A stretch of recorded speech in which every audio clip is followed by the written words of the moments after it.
దేవా దేవా నా హృదయం నిబ్బరముగా ఉన్నది,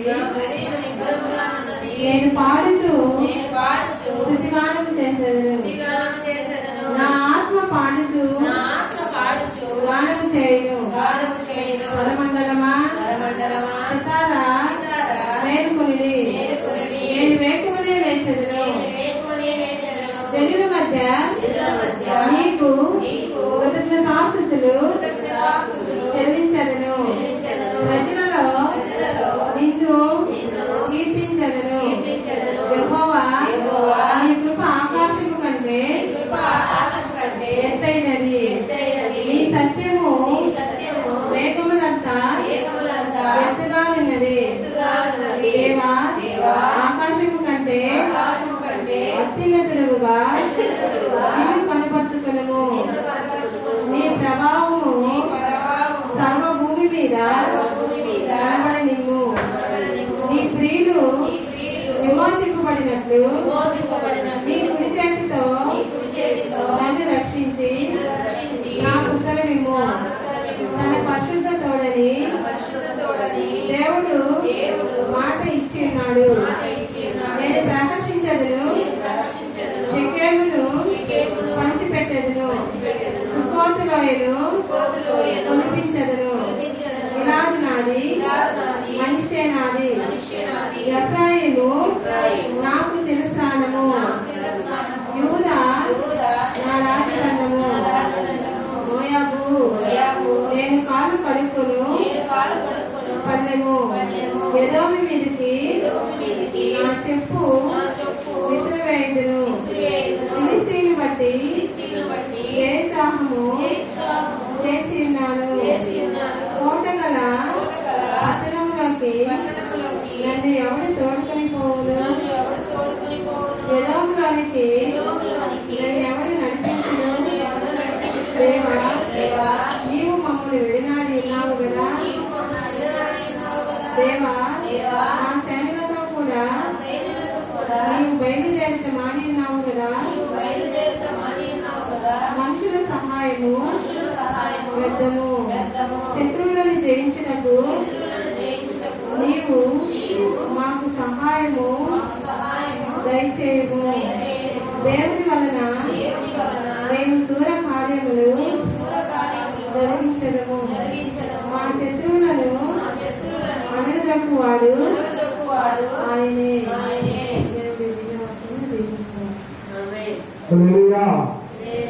దేవా నా హృదయము నిర్భరముగా ఉన్నది, నేను పాడుతూ స్తుతి గానము చేసేదను, నా ఆత్మ పాడుతూ గానము చేయను. దావీదు మహారాజు ఈ సంకీర్తన భాగాన్ని రాసే పరిస్థితుల్లో ప్రియులారా ఆయన అంటాడు, ప్రభువా నా హృదయం నిర్భరముగా ఉన్నది కాబట్టి నేను పాడుతూ స్తుతిగానం చేస్తాను, నేను నిన్ను ఆరాధిస్తాను. స్వరమండలమా సితారా మేలుకో, ఏకువనే నక్షత్రులు ప్రభువా జనుల మధ్య నీకు కృతజ్ఞతాస్తుతులు చెల్లించేదను. ఎందుకనగా నీ కృప ఆకాశము కంటే ఎత్తైనది. హల్లెలూయా. దేవుని కృప పొందిన వారిలో దావీదు మొదటివాడు. దేవుని కృపను తొలగించుకున్న వారిలో సౌలు మహారాజు మొదటివాడు. దేవుని కృపను నిరంతరం దావీదు పొందేవాడు. దేవుని కృప తన నుండి తొలగించుకున్నవాడు సౌలు మహారాజు. కాబట్టి దావీదయ్య ఎప్పుడు గీతం పాడినా, ఎప్పుడు దేవుని ఆరాధించినా ఆయన కృపను గురించి, ఆయన కృపా బాహుళ్యం గురించి, ఆయన కృపలో ఉన్న ఔన్నత్యం గురించి ఆయన గానం చేస్తూ ఉంటారు. కారణం ఏంటనగా దావీదు దేవుని కృపను అనుభవించిన వాడు. హల్లెలూయా. అనుభవించడం వేరు, చెప్పడం వేరు. అనుభవపూర్వకంగా దేవుని ఆరాధించడం వేరు, నాలుగుతో పెదవులతో దేవుని ఆరాధించడం వేరు.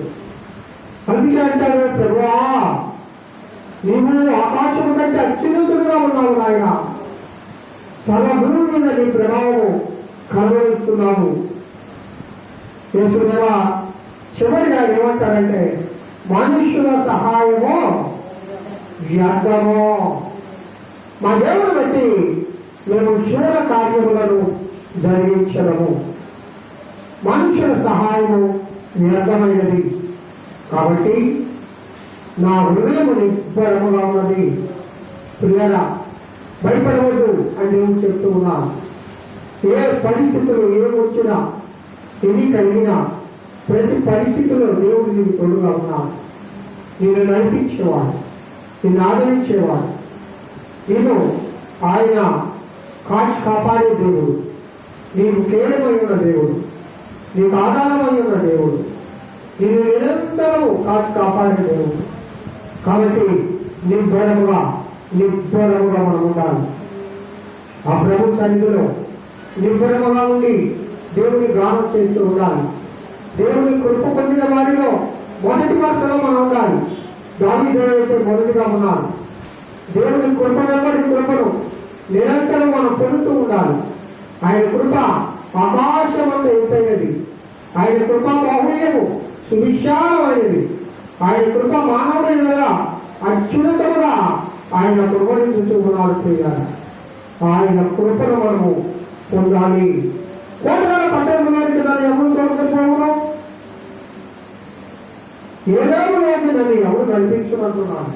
కోటగాల పట్టణం అనగా నా కోట, నా ఆధారము, నా కోట, నా యొక్క సమస్తము ఆయనే. కోటగాల పట్టణం అంటే అది పరలోక రాజ్యము, అది దేవుడు నివసించే పట్టణం. దేవుడు ఎక్కడైతే ఉంటాడో అదే కోట మనకు. దేవుడు నివసించే స్థలంలో నిరంతరము మనము కోటగా పట్టణంలో ఉండినట్లే ఆయన ఎక్కడైతే ఉంటాడో అదే కోటగల పట్టణం. కాబట్టి ఆ కోటగల పట్టణంలోనికి నన్ను ఎవరు తోడుకొని పోము అంటాడు. ఎవడు? మన ప్రభువు యేసుక్రీస్తు వారు.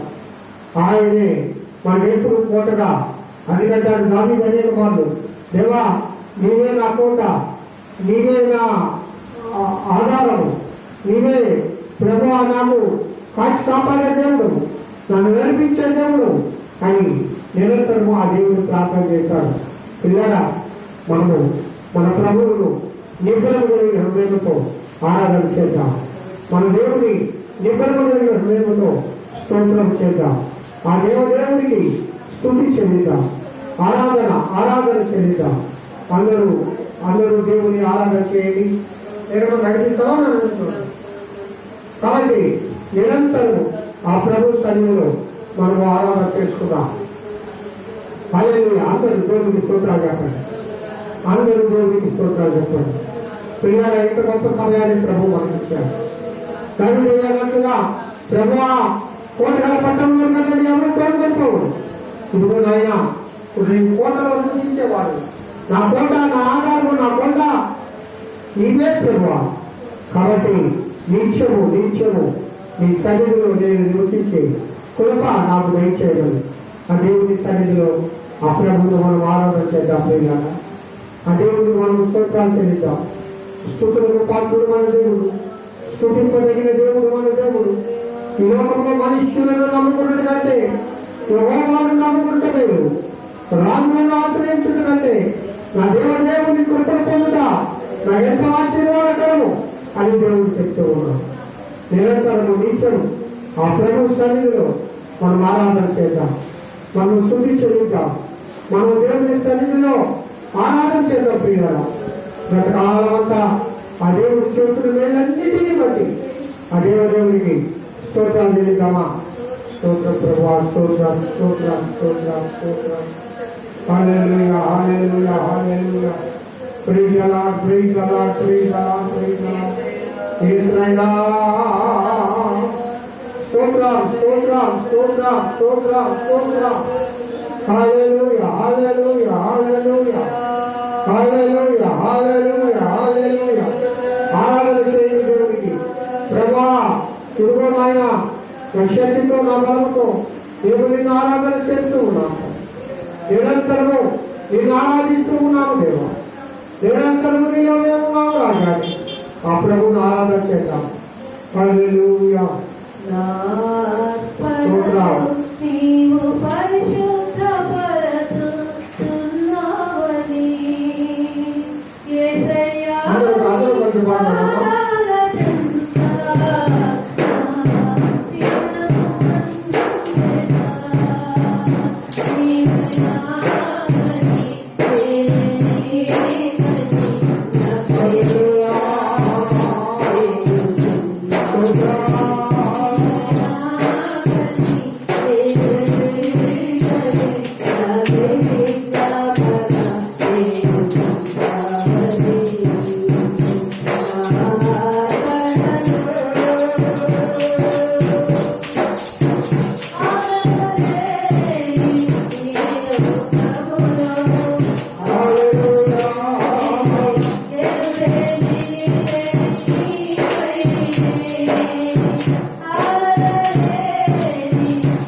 దేవుడు నీవు నన్ను కాపాడి ఆయన పరిశుద్ధ సన్నిధిలో చేశాను.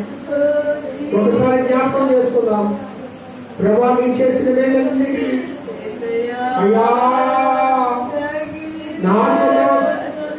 అయ్యా అదిగో నేను నిన్ను స్తుతిస్తున్నాను. నా ప్రాణంలో నేను స్తుతిస్తున్నాను. నా మనసుతో నేను ఆరాధిస్తున్నాను. నా ప్రాణాత్మ శరీరంలో ప్రభువా నీ సన్నిధిలో తల్లి నీ వైపు తిరిగి ఉన్నాను తల్లి. మీరు చేసిన మేలన్నీ ప్రభువా నేనే చెల్లించడం దేవాస్తోత్రము తల్లి. గొప్ప దేవుడు ఉన్నాయి, మహిమాన్వితుడు ఆయన, మహిమ కలిగిన రాజా నీ నామానికి స్తోత్రం చేశాను. హల్లెలూయా. అందరూ దేవుడికి స్తోత్రం చెప్పండి. స్తోత్రం స్తోత్రం స్తోత్రం దేవా స్తోత్రం స్తోత్రం స్తోత్రం. హల్లెలూయా హల్లెలూయా. అయ్యా నీ ప్రసన్నతను నేను చూడాలి. అయ్యా నీ ప్రసన్నత నా పరిగమనించు. అయ్యా నీ ముఖ దర్శనం నేను చేయాలి. అయ్యా నీ ముఖ దర్శనం నేను చేయాలి.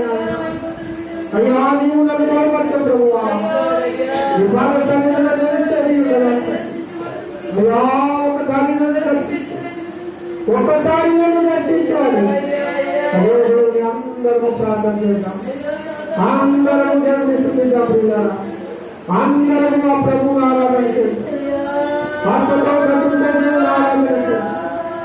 గొప్ప దేవ గొప్ప దేవ గొప్ప దేవ గొప్ప దేవ. ఈ నామానికి స్తోత్రం.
నిరంతరము మమ్మల్ని కాచి కాపాడు దేవాన్ని నామాన్ని ఆదివంతమైన దేవాన్ని నామాన్ని స్తోత్రం. ప్రభా విషయాన్ని వరకు మిమ్మల్ని ఆరాధించడానికి ప్రపంచం వచ్చిన ప్రతి బిడ్డను బలపరచండి. మీ పనుల స్వరం మాకు పెట్టేయండి ప్రభా. ఇంకా మాతో మాట్లాడండి. మీ ఆత్మ ద్వారా మమ్మల్ని బలపరుస్తున్నాం. తీర్చున్నాం పెద్ద వెళ్ళికొస్తున్నాను సరే. ఆమేన్ ఆమేన్ హల్లెలూయా. స్తోత్రం. అందరం కూర్చున్నామమ్మా. దేవుని నామానికి మహిమ కలుగునుగాక. ఈ మంచి శుభదినములో మీ అందరికీ పునరుద్ధార శుభములు తెలియజేస్తూ ఉన్నా. హల్లెలూయా.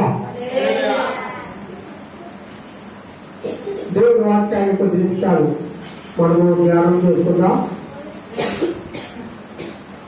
మలాకీ గ్రంథము 4వ అధ్యాయము 2వ వచనం.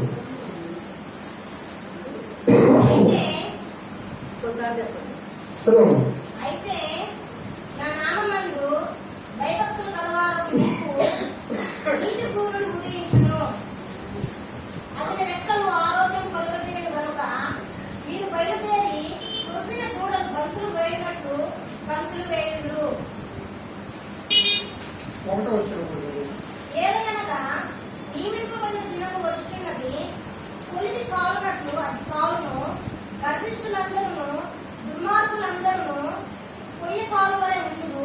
వారిలో ఒకరికి వేరైనను చిగురైనను లేకుండా రాబో దినము అందరినీ కాల్చివేయనని సైన్యులకు అధిపతి యెహోవా సెలవిస్తున్నాడు. అయితే నా నామమందు భయభక్తులు కలవారు నీకు నీతి సూర్యుడు ఉదయించును. అతని రెక్కలు ఆరోగ్యం కలుగజేయడు కనుక మీరు బయలుదేరి కృపిన దూడలు బంతులు వేయనట్లు బంతులు వేయుదురు. హల్లెలూయా. పిల్లగా పాత నిబంధనలో ఆఖరి పుస్తకము మలాకీ గ్రంథం. పాత నిబంధనలో ఎన్ని గ్రంథాలు ఉన్నాయి? మొత్తము ఎన్ని పుస్తకాలు ఉన్నాయి? 39 పుస్తకాలు ఉన్నాయి. 39వ పుస్తకము మలాకీ గ్రంథం. కొత్త నిబంధనలు ఎన్ని పుస్తకాలు ఉన్నాయి? ఎన్ని ఉన్నాయి? 27 పుస్తకాలు ఉన్నాయి. ఈ 2 కూడితే 66 గ్రంథాలు.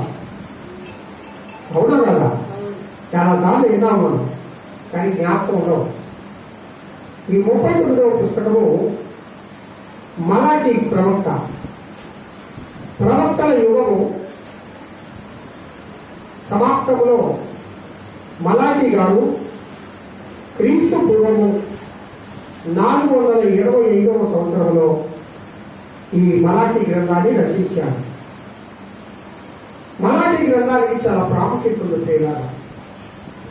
మలాకీ గ్రంథంలో అంత్య దినాలలో సంభవించబోదు ఆ శ్రమల గురించి చాలా చక్కగా వివరిస్తారు.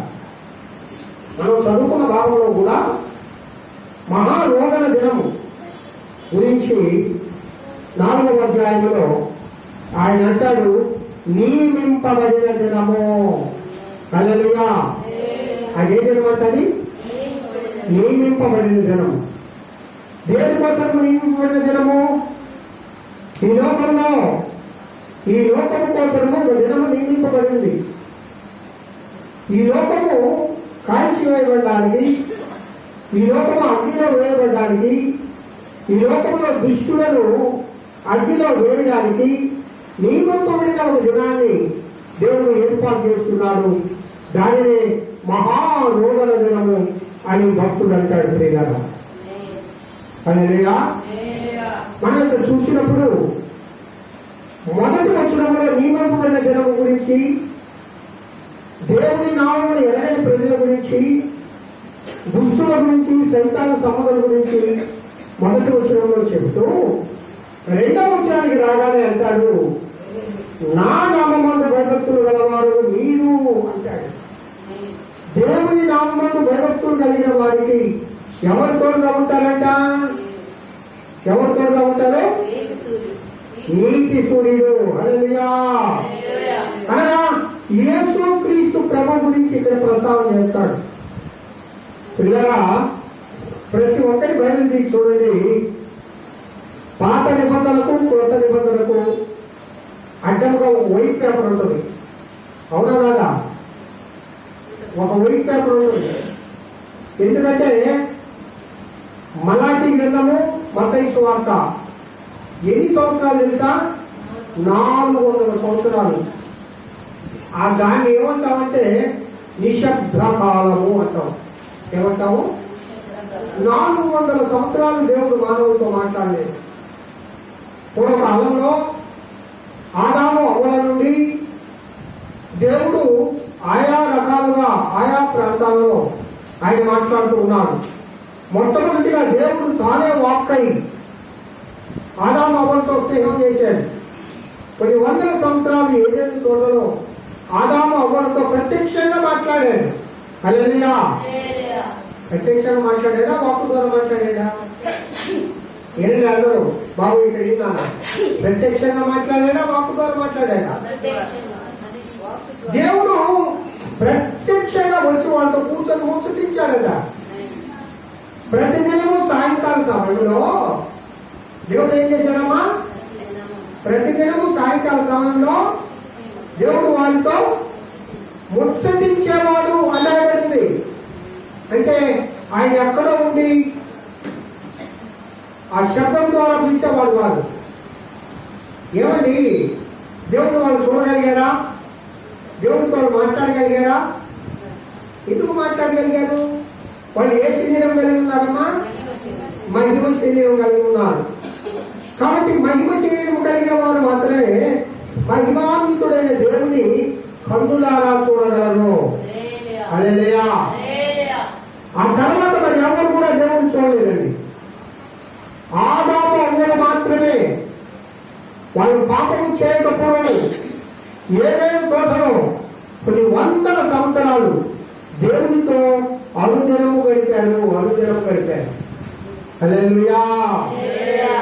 అసలు లోకము ఏర్పాటు ఒకసారి మనం చూసినప్పుడు సూర్యుడు ఉదయించకముందు, సూర్యుడు చేయకముందు లోకంలో వెలుగు లేదా? లోకంలో వెలుగు ఎందుకు లేదు? అసలు వెలుగెవరు? దేవుడే వెలుగు. ఇశ్రాయేలీయులు ఆ యొక్క అరణ్య ప్రాంతంలో ప్రయాణిస్తూ ఉన్నప్పుడు పగటి సమయంలో ఆయన ఏ విధంగా వాళ్ళు నడిపించాడు? మేఘ స్తంభాన్ని వాళ్ళకి ఇచ్చాడు. రాత్రి సమయమందు ఆయనే వెలుగుగా ఉండి అగ్ని స్తంభముగా, అంటే ఆ అరణ్య మార్గంలో వెలుగును పుట్టించిన దేవుడు, చీకటిలో వెలుగులో పుట్టించిన దేవుడు మన దేవుడు. హల్లెలూయా. హల్లెలూయా. కాబట్టి ప్రియులారా, నీతి సూర్యుడు ఎప్పుడంటే మళ్ళా దేవుడితో ముఖాముఖిగా కూర్చొని మాట్లాడేది వస్తుంది. ఆదాము దేవుడితో స్నేహం చేసినట్లుగా మళ్ళా ఎప్పుడు మనం మన ప్రభువును చూడగలం? ఎప్పుడు ఆ మహిమాన్వితుడైన దేవుడు మనం కన్నులారా చూడగలం? యోహాను గారు చూశారు. ఎప్పుడు చూశాడు? శరీరం కలిగి చూశాడా? శరీరం లేకుండా చూశాడా?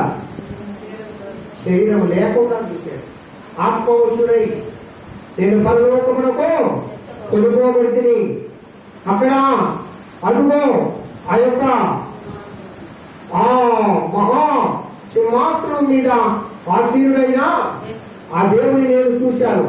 24 మంది పెద్దలు వారి యొక్క కిరీటాలు తీసి ఆ దేవుని వారు ఆరాధిస్తూ ఉన్నారు. ఆ దేవునికి వారు పూజ చేస్తూ ఉన్నారు. ఆ దేవునికి వారు ఉడుకుతూ ఉన్నారు.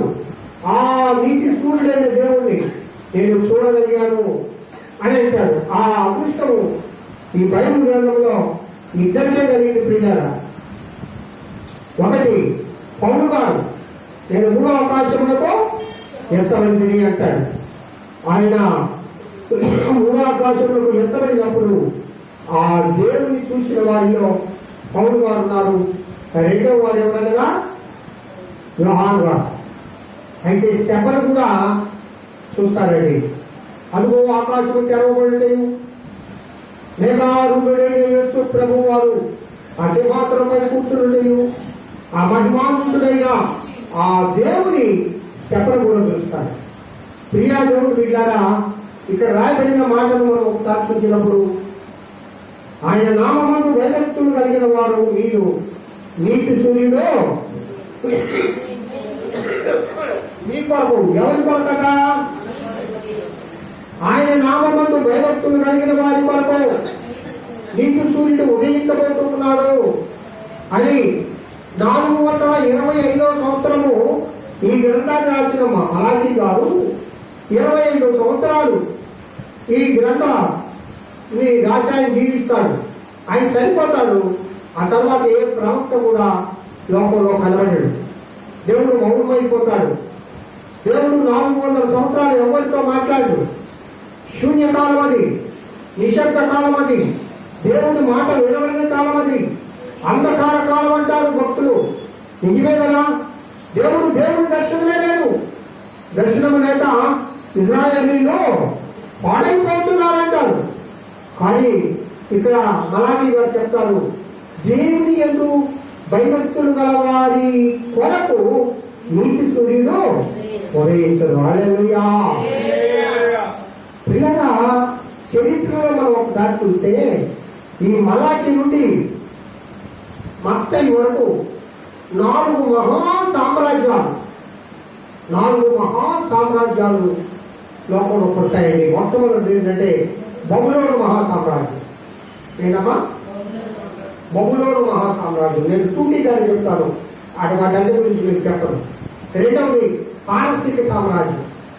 రెండవ సామ్రాజ్యం ఏంటి? ఈ పారసిక సామ్రాజ్యంలో కోరేషు, కాజేషు, మొదటి దర్యావేషు, అహిష్వారేషు వీళ్ళందరూ రాజులుగా ఉంటారు. ప్రియుల ఇంకా చాలా మంది రాజులు కూడా ఉన్నారు. తర్వాత గ్రీకు మహాసామ్రాజ్యం. మొదటిది బబులోను సామ్రాజ్యం, రెండవది పారసిక మహాసామ్రాజ్యం, మూడోది గ్రీకు మహాసామ్రాజ్యం. ప్రియులారా, ఈ గ్రీకు మహాసామ్రాజ్యము 490వ సంవత్సరంలో గ్రీకులు పార్సికుల పైన విజయం పొందుతారు. గ్రీకు సామ్రాజ్యం అంటేనే మనకు ఒక ఆయన జ్ఞాపకం రావాలా. ఎవరైనా అలెగ్జాండర్ ప్రపంచాన్ని జయించిన అంటే యేసుక్రీస్తు కంటే మొదటి వాడు అలెగ్జాండర్. జ్ఞాపకం, ఇది చరిత్ర. ఇది తర్వాత రోమా సామ్రాజ్యం చివరిది. యేసుక్రీస్తు ఈ లోకానికి ఎవరి సామ్రాజ్యంలో వచ్చాడంటే రోమా సామ్రాజ్యంలో వచ్చాడు.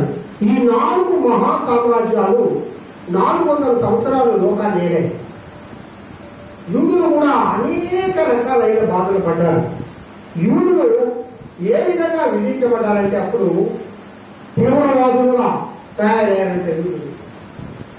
అలాగే ఎస్పైనల్ అనే ఒక జాతి యూదులో పుట్టిందట. తర్వాత వేరే యూదులు అనేవారు యూదుల నుంచి వచ్చారు. తర్వాత శాస్త్రులు, ఈ శాస్త్రులు పరిచయులు యేసుక్రీస్తు జనము అప్పుడు కూడా ఉన్నారు. హేరోదీయులు, అలాగే సద్దుకయ్యలు, అలాగే సమాజ మందిరాలు, సంహేంద్రీకు సభ అంటే ఆలోచన సభ, ఇవన్నీ కూడా పిల్లగా ఈ 400 సంవత్సరాలలో దేవుడు వాక్యము లేని కాలంలో, దేవుని దర్శనము లేని కాలంలో దేవుని ప్రజలు ఈ విధంగా జీవించారు. అయితే నీతి సూర్యుడు మీకోసము ఉదయించబోతూ ఉన్నాడు. హల్లెలూయా. ఆ నీతి సూర్యుడు ఉదయించినప్పుడు మీరు ఎలా ఉండాలంట? కృపణ దూడవలే గంతులు వేస్తారు. ఎందుకంటే ఎక్కడిది శక్తి, ఎక్కడిది బలము?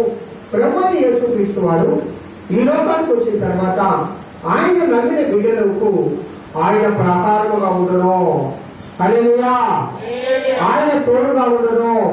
కొడుకు మీద దూడవలే గంతులు వేయను అంటే అర్థం ఏంటంటే ఎంతో సంతోషంతో, ఎంతో మహదానంతో, ఆనందంతో ఆ దేవుని ఆరాధించే కాలం వస్తుంది అని మలాఖీ గారు చెప్తారు. దేవుని ఆరాధించే కాలం ప్రియులారా, అది వెలుగు కాలం అంట. ఈ 400 సంవత్సరాలు చీకటి కాలము. యేసుక్రీస్తు ఈ లోకంలో జన్మించిన తర్వాత అది వెలుగు కాలము. హల్లెలూయా. యెషయా గ్రంథము చదువుతాము, చూద్దాం. దేవుని గ్రంథంలో తేదీ యెషయా గ్రంథము 9వ అధ్యాయము 2వ వచనాన్ని ఒకసారి చదువుకుందాం. చీకటిలో నడిచే జనులు గొప్ప వెలుగును చూస్తున్నారు. మరలా చదవమ్మా. చీకటిలో నడిచే జనులు గొప్ప వెలుగును చూస్తున్నారు. చీకటిలో నడుచు జనులు గొప్ప వెలుగును చూస్తున్నారు. మరణఛాయ గల దేశ నివాసుల మీద వెలుగు ప్రకాశించును. బాగా వినండి. మరలా ఒకసారి చదవమ్మా. చీకటిలో నడిచే జనులు గొప్ప వెలుగును చూస్తున్నారు. మరణఛాయ గల దేశ నివాసుల మీద వెలుగు ప్రకాశించును. మరణ ఛాయలు కలిగిన దేశం మీద అంటే మరణ ఛాయలు ఎక్కడున్నాయి? ఈ దేశము దేంతో నింపడింది? ఈ ప్రపంచము దేంతో నింపడింది? పాపము పరిపాపము దేనికి అంటుంది? మరణానికి అంటుంది. అనగా లోకాన్ని ఏం వెళ్తుంది? మరణం వెళ్తుంది. మరణ ఛాయలు గల దేశం మీద ఎవరు ప్రకాశిస్తున్నారు? వెలుగు ప్రకాశిస్తుంది. చీకటి అనగా ఏంటి? పాపము. చీకటి ఎక్కడైతే ఉంటుందో అక్కడ వెలుగు ప్రకాశిస్తూ ఉంటుంది. ఈ వెలుగు అనగా నీతి సూర్యుడైన దేవుడు మన ప్రభువైన యేసయ్య. ప్రియులారా, ఈ నిశ్శబ్ద కాలం 400 సంవత్సరములు అయిన తర్వాత వెలుగు సూర్యుడు, నీతి సూర్యుడైన దేవుడు ఈ లోకంలో జన్మించి మరణ ఛాయ కలిగిన ఈ మరణకరమైన మరణ రోధనతో ఉన్న, మరణంతో బాధపడుతూ ఉన్న ఈ మానవులకు జీవమును అనుగ్రహించాడు. హల్లెలూయా. ఏమను గ్రహించాడు? జీవమును అనుగ్రహించాడు. చీకటిలో ఉన్న ప్రజలకు ఏమను అనుగ్రహించాడు? వెలుగును అనుగ్రహించాడు. మరణ బంధకాలలో కట్టబడి ఉన్న జనులకు విడుదల అనుగ్రహించాడు. మరణపు ముందులో విధించిన దేవుడు, మరణమా నీ ముల్లెక్కడ అని మరణాన్నే ప్రశ్నించాడు. మానవుడు మరణము భయపిస్తూ ఉంటే ఏ భయం చేత మానవుడు కృంగి ఉన్నాడో ఆ భయమునే ఆయన ప్రశ్నిస్తూ ఉన్నాడు. ఆ మరణమునే ఆయన ప్రశ్నిస్తూ ఉన్నాడు. మరణమా నీ ముల్లెక్కడా? హల్లెలూయా, హల్లెలూయా. అదే యెషయా గ్రంథము 42వ అధ్యాయం 6వ వచనం కూడా చదువుతుంది. యెషయా గ్రంథము గుడ్డివారి కన్నులు తెచ్చుటకును,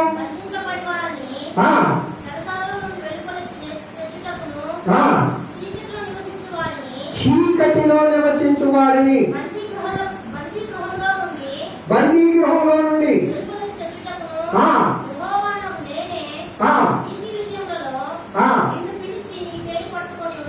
హల్లెలూయా. యెహోవానగు నేనే. చూడండి, నువ్వు ఎక్కడున్నావు? బందీ గృహంలో ఉన్నావు. నువ్వు ఎక్కడున్నావు? చీకటి గృహంలో ఉన్నావు. నువ్వు ఎక్కడున్నావు? అంధకార స్థితిలో ఉన్నావు. ఆయన అంటూ ఉన్నాడు, నేనే నీకు ఎదుర్కొని ఉన్నాను, నేనే నిన్ను వెలుపలికి తీసుకొని వస్తూ ఉన్నాను. అవును పిల్లరా, మనమందరము అంధకార సంబంధమైన ఈ శాపలోకంలో జీవిస్తూ ఉన్నప్పుడు మన ప్రభువుని యేసయ్య వెలుగు కన్నగా నీతి సూర్యుడిగా ఈ లోకానికి వచ్చి ఆ అంధకారమైన బందీ గృహంలో మనం బంధింపబడి ఉన్నప్పుడు మనం ఆయన బయటికి తీసుకొని వస్తూ ఉన్నాడు. హల్లెలూయా. వెలుగు మార్గాన్ని మనకు చూపిస్తూ ఉన్నాడు. చీకటి మార్గంలో నువ్వు నడవద్దు, వెలుగులో నువ్వు నడువు. ఇదిగో నీతి సూర్యుడైన దేవుడిని నేను అని ఆయన చెప్తూ ఉన్నాను. అదే మత్తయి సువార్త 4:16 చదువుదాం. మరి అప్పుడు చూడండి, లూకా సువార్త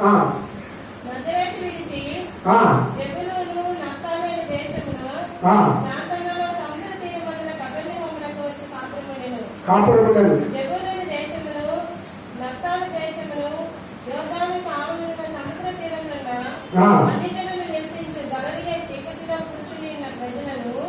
అక్కడ గమనించాల్సింది ఏంటంటే ఆ గలిలియలో చీకటిలో కూర్చొని ఉన్న ప్రజలను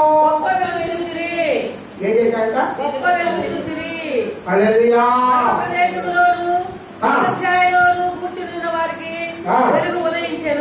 ఎవరికి వెలుగు ఉదయించిందమ్మా?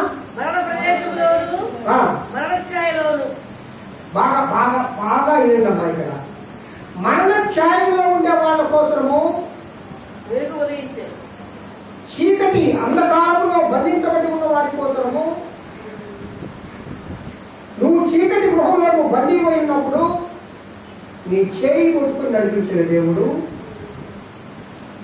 మరణ ఛాయలో ఉన్న నీ కోసము వెలుగును ఉదయింపజేసిన దేవుడు. హల్లెలూయా, హల్లెలూయా. మన బ్రతుకులు ప్రియులారా అంధకారం వెళ్తుంది లోకాన్ని, అంధకారం వెళ్తుంది లోకాన్ని, చీకటి వెళ్తుంది లోకాన్ని. దేవుడు అంటాడు, ఎవరైతే చీకటిలో కూర్చొని ఉన్నారో ఆయన దగ్గరికి వెళ్ళి వారిపైన వెలుగులో ప్రకాశింపజేస్తున్నాడు. హల్లెలూయా. నిజమే కదండి, నీతి సూర్యుడు ఉదయిస్తాడు నీ కోసము. నువ్వు ఎలా వదిలేయాలంట? కొద్దినా దూడవలే గొంతులేండి అని మలాయి గారు మనకు చెప్పాడు. 425 సంవత్సరాల క్రితం క్రీస్తు పూర్వం, యేసు క్రీస్తు రాకపూర్వం 420 సంవత్సరాల క్రితము ఆయన ప్రవచించిన ప్రవచనం నెరవేరి ఎక్కడైతే అంధకారంలో ఉన్నారో, ఎక్కడైతే చీకటి గట్టులో ఉన్నారో, ఎక్కడైతే ఏ ప్రాంతంలో అయితే చీకటిలో కూర్చొని రగిపోతూ మరణ ఛాయలు కలిగిన దేశంలో నివసిస్తూ ఉన్నారో వారందరినీ రక్షించడం కోసము మన ప్రభు అయిన యేసుక్రీస్తు నీతి సూర్యుడిగా ఈ లోకంలో జన్మించాడు. హల్లెలూయా. గొప్ప దేవుని నువ్వు ఆరాధన చేయాలా. అలాగే యోహాను సువార్త 1:49 కూడా ఒక మంచి మాట దేవుడు మనతో మాట్లాడతారు. చదవండి అమ్మా. 1:49.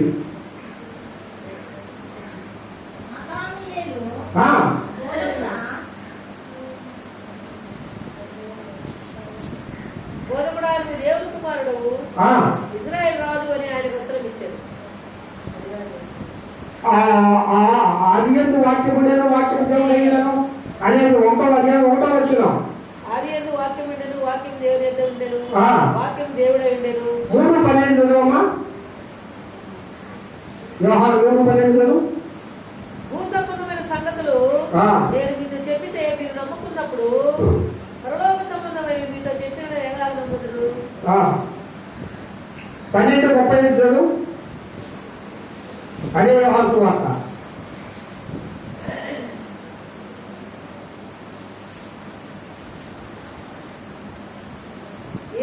యేసు మీతో కొంతకాలం వెలుగు మీ మధ్య ఉండును, చీకటి మిమ్మల్ని కమ్ముకొనకుండునట్లు మీకు వెలుగు ఉండగానే నడుముడి. చీకటిలో నడుచువాడు తాను ఎక్కడికి పోతున్నాడో ఎరుగడు. మీరు వెలుగు సంబంధులున్నట్లు మీకు వెలుగుండగానే వెలుగునందు విశ్వాసం ఉంచుడని వారితో చెప్పాను. చీకట్లో నడిచి వారు ఎక్కడికి పోతారో తెలియదు, కానీ వెలుగు సంబంధులు ఎక్కడికి వెళ్తున్నారో వాళ్ళకి తెలుస్తూ ఉంటుంది. పిల్లగా వెలుగులో విశ్వాసులు, వెలుగులో ఉండే విశ్వాసులు కొన్ని విధులు చేయాలి. అంటే వెలుగు సంబంధులు కొన్ని విధులను ఆచరించాలి, కొన్ని నియమ నిబంధనలు ఉండాలి. అవి వాటిలో మొట్టమొదటిది ఆరాధన. హల్లెలూయా. నువ్వు వెలుగు సంబంధివా? ఎస్, నేను వెలుగు సంబంధిని, నేను దేవుని సంబంధిని అని ధైర్యంగా మనం చెప్పుకుంటూ ఉన్నా. ఎందువల్ల మన ప్రభు నీతి సూర్యుడు. ఆ నీతి సూర్యుడిని దేవుడు ఆరాధన చేస్తూ ఉన్నావు. నిన్ను చీకటి బంధకాల నుండి వెలుగుని తీసుకొచ్చాడు ఆయన. నువ్వు మరణ ఛాయ గల దేశంలో నుండి జీవము కలిగిన దేశంలోనికి ఆయన నిన్ను తోడుకొని పోతూ ఉన్నాడు.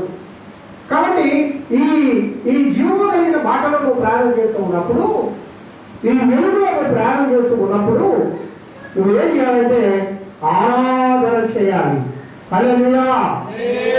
మొట్టమొదటి ఆరాధన 2వ దినవృత్తాంతములు 5వ అధ్యాయం 13-14 వచనాల్లో మాట్లాడబడింది. మీరు చదవలేదు కానీ రాసుకోండి. మొట్టమొదటిది ఆరాధన, రెండవది దేవుడి పని, మూడవది పోరాటము 2వ దినవృత్తాంతములు 5వ అధ్యాయము 13-14 వచనాలు, నాలుగవది నడిపించడము, ఐదవది సాక్షిగా ఉండడము, ఆరవది కనిపెట్టడము. అనగా వెలుగులో ప్రయాణించే వాళ్ళు ఈ 5 విధులను మనం పాటించాలి అని పరిశుద్ధాత్మ దేవుడు మనతో చెప్తూ ఉన్నాడు. చదవమా 2వ దినవృత్తాంతములు 5వ అధ్యాయం 13వ వచనం. వారితో కూడా ఊది యాజకులు 120 మంది నిలిచిరి. ఊరలో ఊదువారును పాఠకులను ఏకస్వరంతో యెహోవాకు కృతజ్ఞతాస్తుతులు చెల్లించుతూ గానము చేయగా, యాజకులు పరిశుద్ధ స్థలములో నుండి బయలు వెళ్ళి ఆ బూరలతోనూ తాళములతోనూ వాద్యములతోనూ కలిసి స్వరమెత్తి యెహోవా దయాళుడు, ఆయన కృప నిరంతరం ఉండునని స్తోత్రము చేసిరి. ఆమేన్. చాలుతల్లి. యెహోవా దయాళుడు, ఆయన కృప నిరంతరములను బూరధ్వనితో, బూరలతో, తాళములతో, గంభీర ధ్వనులతో దేవుని ఆరాధన చేస్తూ ఉన్నారు ఆ దినాలలో. అయితే ఈ నీతి సూర్యుడు ఉదయించిన తర్వాత నూతన నిబంధనలు ఆరాధన ఏంటి? దేవుడు మనం ఏ విధంగా ఆరాధన చేయాలి చెప్పండి. మొదటిది ఏం చేయాలా? ఆత్మతోనూ, రెండవది సత్యంతోనూ దేవుని ఆరాధించాలా.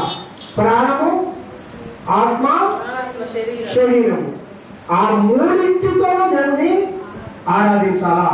అమ్మ రోజమ్మ ఇది ఇక్కడ అపోస్తలుడైన పౌలు మాట్లాడతాడండి. ఏమంటాడు? నేను ఆత్మతో ప్రార్థన చేస్తును, మనసుతో ప్రార్థన చేస్తును. నేను ఆత్మతో పాడుతును, మనసుతో.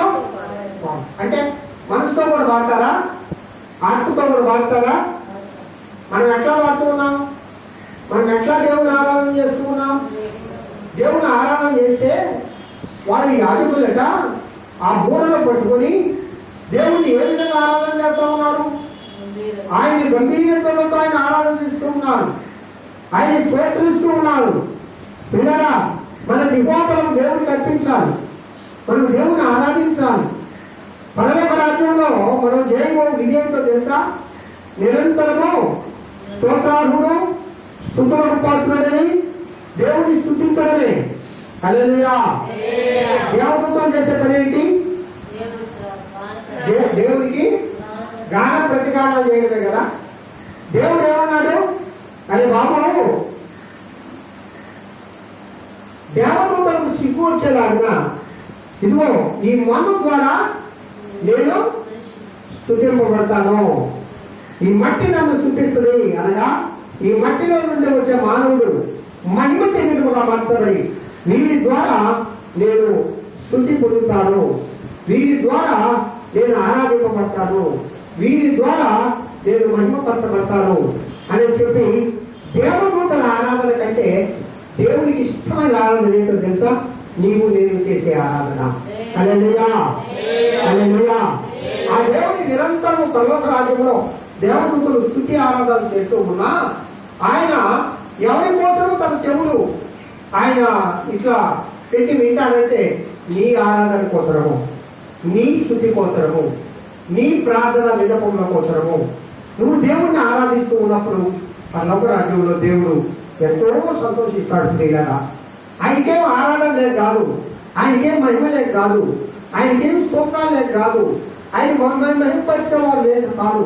కానీ తన కుమారులు తన స్వరూపమును చేసుకున్నవారు, తను ప్రేమించి కన్నవారు, తన రక్తము ద్వారా ఎవరిని తన రక్తము ద్వారా శుద్ధీకరించబడిన వారు, తన రక్తమిచ్చి తన ప్రాణమిచ్చి కొన్న ప్రజలు తన కుమారులు తను ఆరాధిస్తూ ఉంటే ఆయన ఎంత గర్వపడతాడు, ఆయనకి ఎంత ఆనందము. అందుకంటాడు, ఉదయకాలంలో ఎక్కువనే నేను నిన్ను స్తుతిస్తాను ప్రభా, నీ కోసం నేను కనిపెట్టుకుని ఉన్నాను, ఎక్కువనే నా స్వరము నీకు నిలుపు చేస్తాను ప్రభు అని దావీదు మహారాజు మనం చదివిన భాగంలో ఆయన మాట్లాడతాడు చేయాలి. కాబట్టి దేవుని ఆరాధించేది శరీరము, ప్రాణము, ఆత్మ. మనము దేవునికి సంపూర్ణంగా ఆయనకి సమర్పణ చేసి దేవుని ఆరాధించాలి. ఉత్తి పెదవులతో దేవుని ఆరాధించుకోండి. దేవుని ఏ విధంగా స్థుతిస్తారంట? రక్షించబడిన హృదయం కలిగి దేవుణ్ణి స్థుతించాలి అని భక్తులు చెప్తాడు కదా. 103 సంకీర్తన ఏమంటాడమ్మా? దేవ రక్షణ పాత్రను దేవుని యెహోవా నామమున నేను ప్రార్థన చేస్తానంటాడు. రక్షణ పాత్రను దేవుడు అనగా రక్షణ పాత్ర ఎప్పుడైతే నీ చేతిలో ఉంటుందో ఆ రక్షణ పాత్రలో ఏముంటుంది? ఆ పరిశుద్ధ దేవుడు కాల్చిన ఆ పరిశుద్ధ రక్తం ఉంటుంది. అనగా ప్రభు ఎందుకు సంతోషపడతాడండి? మానవుల ఆరాధన వచ్చింటే ఆయన కన్న బిడ్డలో మనం, ఆయన రక్తము కాచి రక్షించబడిన బిడ్డలో మనం. కాబట్టి మన ఆరాధన అంటే దేవుడికి చాలా ఇష్టమైన బలి. హల్లెలూయా. స్తుతించుట నీతిమంతులకు శోభకరము అని రాయబడి ఉంది. కాబట్టి బిడ్డలా దేవుని యొక్క వెలుగు బాటలో ప్రయాణించే మనము నిరంతరము దేవుని ఆరాధించే బిడ్డలుగా ఉండాలి. సరే, నేను దానికి వెళ్ళిపోతాను. తర్వాత దేవుని పని చేయాలంట. ఏం చేయాలా? దేవుని పని చేయాలి. యోహాను సువార్త 9వ అధ్యాయం 4వ వచనం చదువు ఒకసారి.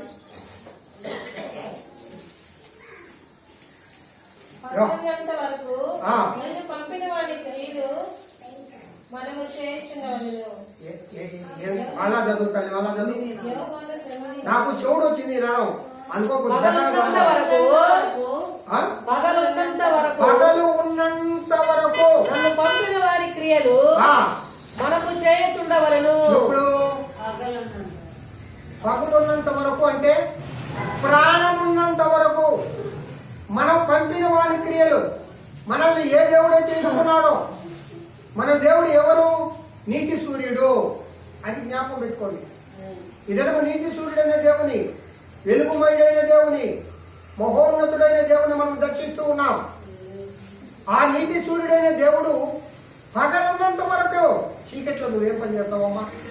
ఎవరైనా పని చేసుకోవాలంటే పగలే కదా పని చేసేది. చీకట్లో పని చేయడానికి కుదరుతుందా? కుదరదు కదా. అయితే ఇప్పుడు చీకట్లో విద్యుత్ కాంతులు వేసి చీకట్లో కూడా పని చేస్తున్నారు లేండి, అది వేరే విషయం. కానీ ఇక్కడ ఆత్మీయ అర్థం ఏంటో తెలుసా? దేవుడు నీకు ఆయుష్ ఇచ్చినంత వరకు నువ్వేం చేయాలా? ఆయన క్రియలను, నేను పంపిన వారి క్రియలను మనము చేయించుండవలెను. రాత్రి వచ్చుతున్నది, అప్పుడు ఎవడము పని చేయలేదు. హల్లెలూయా. ఒక కాలం వస్తుంది నువ్వు దేవుని స్వార్థ చెప్పాలన్నా చెప్పలేవు. ఇప్పుడైతే దేవుడు మంచి ఆరోగ్యం ఇచ్చున్నాడు, దేవుని స్వార్థ చెప్పచ్చు. ఇప్పుడైతే దేవుడు మంచి ఆరోగ్యం ఇచ్చున్నాడు, ఎక్కడికైనా దేవుని స్వార్థ కోసం వెళ్ళొచ్చు. ఇప్పుడైతే నువ్వు మంచి పరిస్థితిలో ఉన్నావు, దేవుడి పని ఏమైనా చేయొచ్చు. చేయలేని పనులు రోజులు వస్తా ఉన్నాయి, చేయలేవు. నువ్వు చేయాలని ఆశలో కూడా ఆ పని చేయలేవు. వెలుగు సమాప్తమైపోయి చీకటి వచ్చే దినాలు వస్తూ ఉన్నాయి. అనగా ప్రియులరా, సజీవులుగా ఉన్నవను,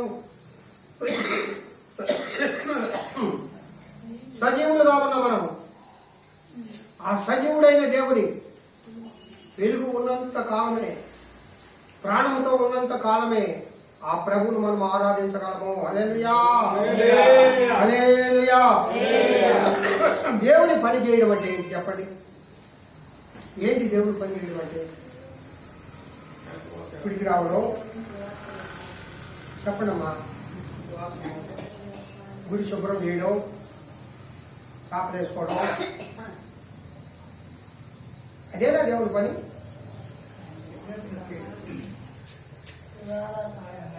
ఏ తల్లి చెప్పు, ఏంది దేవుడి పని అంటే? దేవుడు నీకేం పని అప్పగించాడు?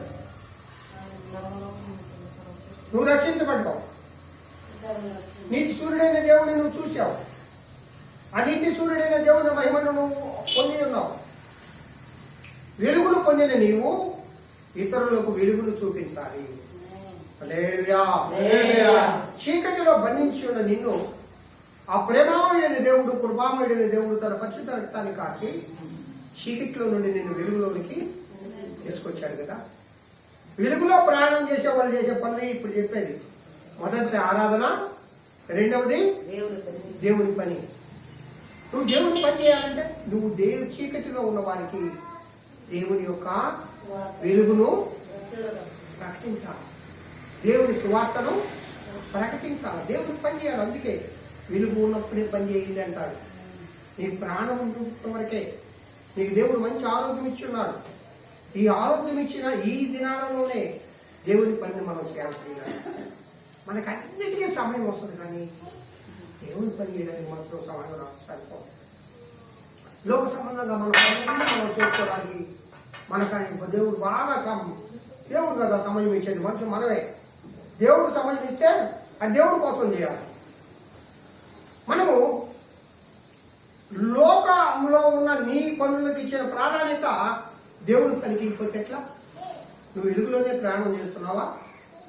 నువ్వు వెలుగులోనే నడుస్తూ ఉన్నావా? నువ్వు దేవుని బిడ్డగా ఉన్నావా? నువ్వు దేవుని బిడ్డగా ఉన్నప్పుడు, నువ్వు వెలుగు సంబంధిగా ఉన్నప్పుడు నువ్వేం చేయాలా?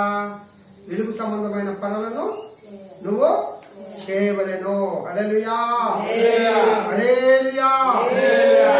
తర్వాత పోరాటం. మూడవది వెలుగు సంబంధం చేయవలసిన పని ఏంటంటే పోరాటము. చదువున్నారా?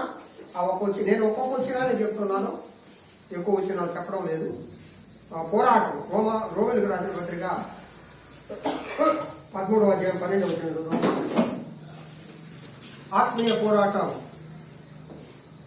రాత్రి చాలా గడిచి పగల సమీపంగా ఉన్నది కనుక మనం అంధకార క్రియలను విసర్జించి తేజ సంబంధమైన యుద్ధారూపములు ధరించుకుందాము.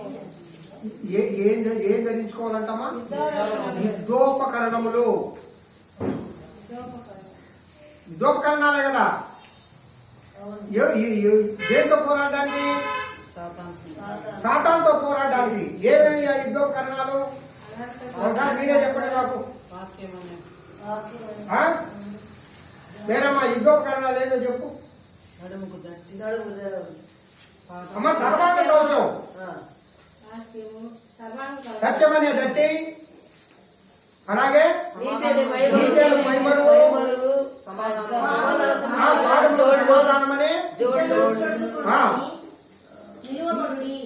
ఇవన్నీ యుద్ధోపకరణాలు. ఈ యుద్ధోపకరణాలు నువ్వు ధరించినప్పుడు ఎవరితో పోరాడగలవు?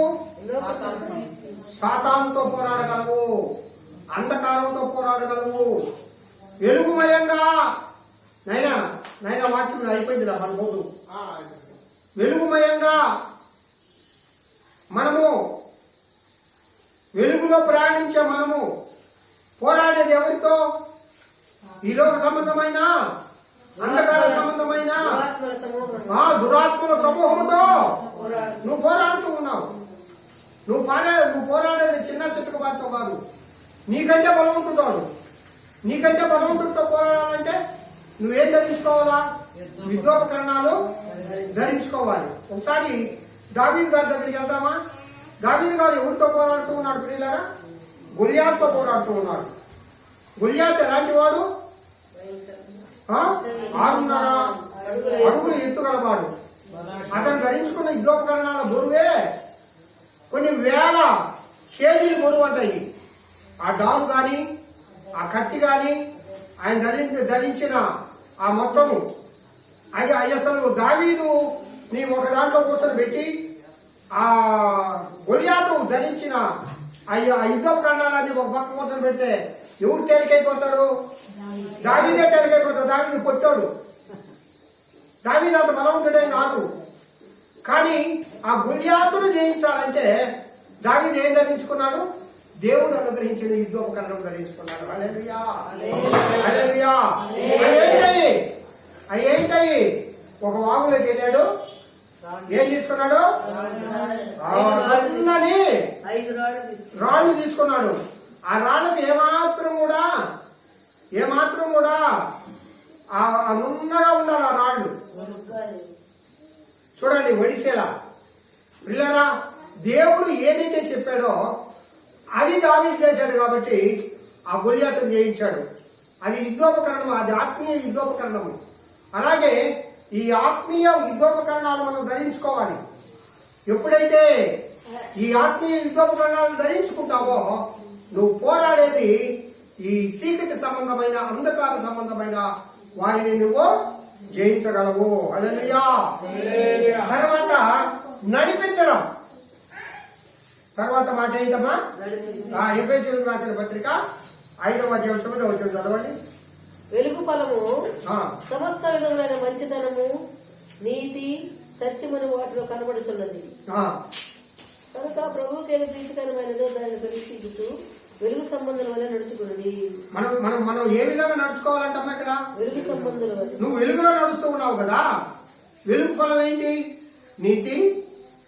నీతి, సత్యము, మంచితనము. అవి వెలుగు ఫలాలు. నువ్వు నేను వెలుగులో నడుస్తూ ఉన్నానని చెప్తూ ఉన్నప్పుడు మనం నీతి కలిగి ఉండాలా, మంచితనం కలిగి ఉండాలి, సత్యము అనే గట్టిని మనము ధరించి ఉండాలి. ఈ మూడు లేకుండా నేను వెలుగులో నడుస్తున్నాను అని నువ్వు చెప్పకూడదు. ఈ మూడు ధరించినప్పుడు మాత్రమే మనం వెలుగులో నడుస్తున్న వారముగా ఉంటాం. తర్వాత సాక్షిగా ఉండడం. ఫిలిప్పీయులకు రాసిన పత్రిక 2వ అధ్యాయం 15వ వచనం చదవండి. సాక్షిగా ఉండడం. వక్రజనము మధ్య నిరపరాధులను, నిష్కళంకులను, అనిందులను అయిన దేవుని కుమారులగునట్లు తొడుగులను, సంశయములను మాని సమస్త కార్యములను చేయుడి. ఎవరి మధ్య చేయాలంట? మూర్ఖుడైన ఒక్కర జన్మ మధ్య నువ్వు సాక్షిగా ఉండాలి. ఈ లోకంలో ఉండే వాళ్ళందరూ సాతాను సంబంధాలు ఆ విధంగానే ఉంటారు. వాళ్ళ దగ్గర నువ్వు దేవునికి సాక్షిగా పెట్టాలి. పిల్లరా, బైబిల్ గ్రంథంలో చూసినప్పుడు అనేక మంది బిడ్డలు అంధకార సంబంధమైన ఈ జనం మధ్య ఎన్నో కష్టాలు పడుతూ దేవుని స్వార్థను సాధించిన వారు, దేవుని కోసం ప్రాణాలు రక్షించిన వారు అనేక మంది ఉన్నారు.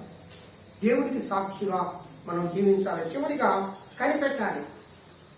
1వ దశలోనికి రాసిన పత్రిక 5వ అధ్యాయము 56వ వచనం చదువమ్మా. 5-6 వచనం చదువమ్మా.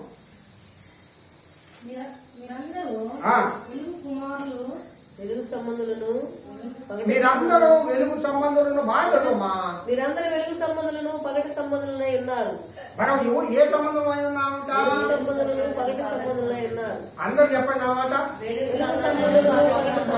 నేను వెలుగు సంబంధిని పగటి సంబంధినై ఉన్నాను.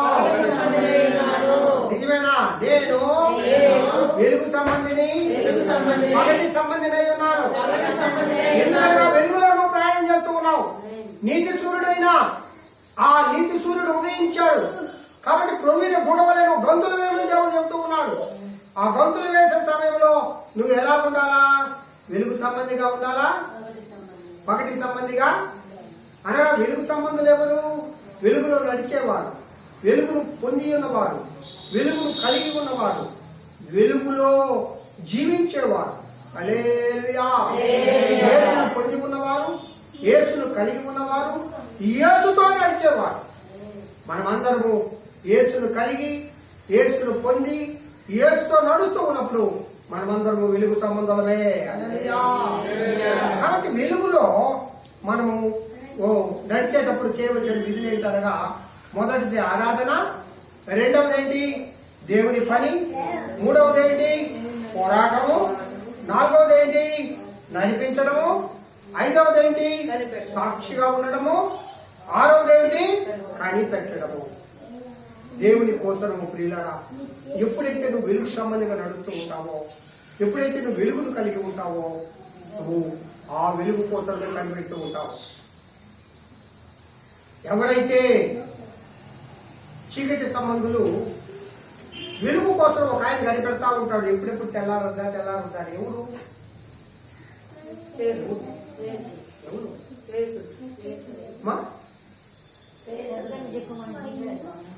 ఒక నైట్ వాచ్మెన్ దేనికోసం కనిపెడతాడు?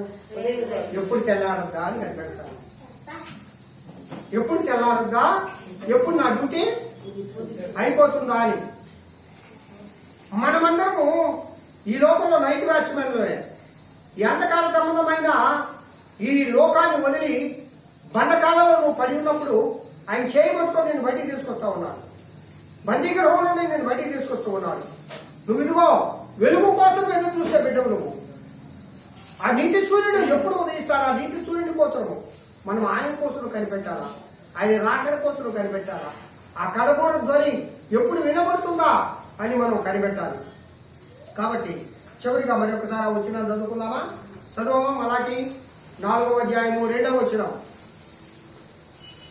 మలాకి అయితే నా నామమందు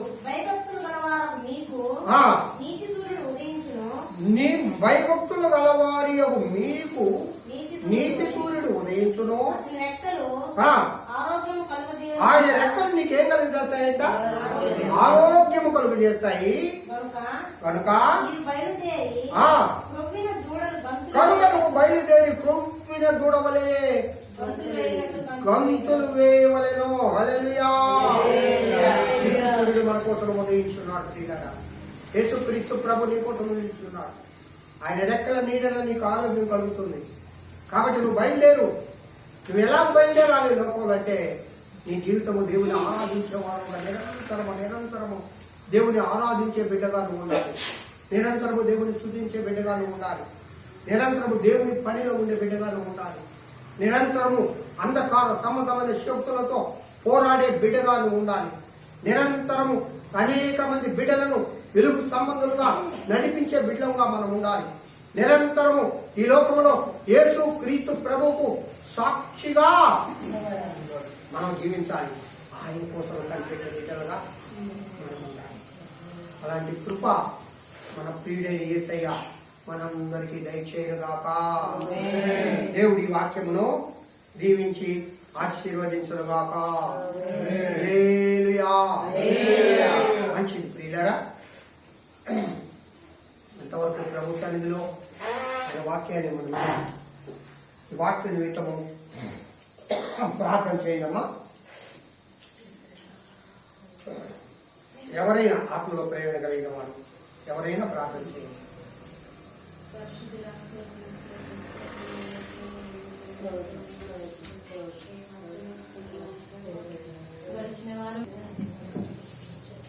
పరలోకమందున్న మా తండ్రి,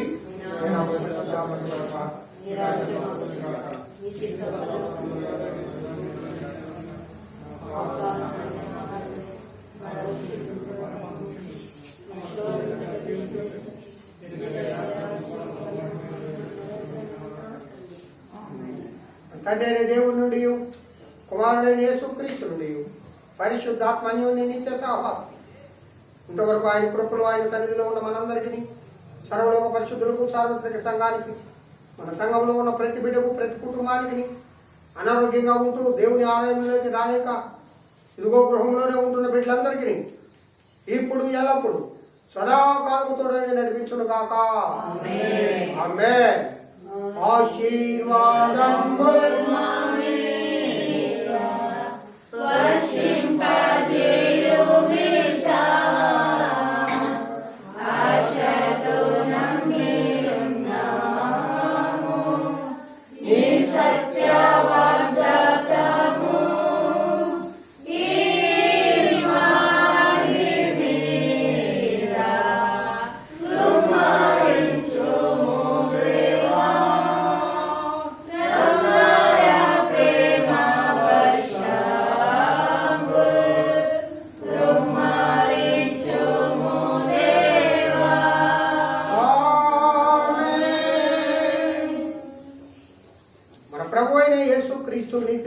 మన కోసం ఉదయించి ఆయన వెలుగులో నిరంతరము మనము ఆయన వెలుగును పొంది ప్రయాణించుదుము గాక.